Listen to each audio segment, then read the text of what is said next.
Today on the Daily Dose, Tammany Hall.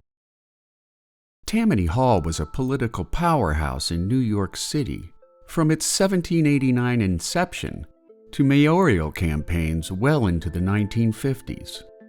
Its leadership was frequently aligned with the Democratic Party, and it was a major or controlling faction in the party from 1821 to 1872, and then again from 1905 to 1932, which included infamous Tammany bosses such as William Boss Tweed, Richard F. Croker, and Charles F. Murray.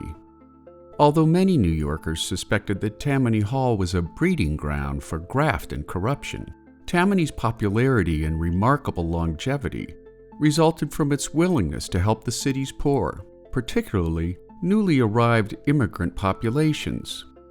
Irish immigrants forced Tammany Hall to admit them as members in 1817, and the Irish thereafter never lost their support for Tammany Hall politicians. Perhaps the most notable of Tammany Hall leaders was Boss Tweed, who first served as a U.S. congressman representing New York's 5th District when he took office in March of 1853.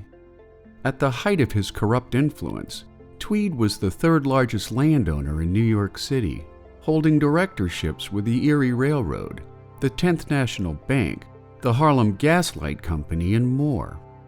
His reign over New York politics unraveled in 1877, when he was convicted for stealing an amount estimated by an alderman's committee at between $25 and $45 million, while later estimates ranged as high as $200 million.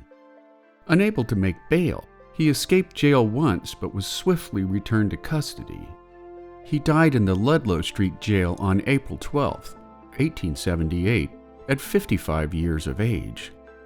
Reform political parties periodically took power away from the Tammany Hall crowd, but for many years it always made a comeback, until anti-Tammany Mayor Fiorello LaGuardia, with the help of Franklin D. Roosevelt, was able to weaken the machine's power on a permanent basis.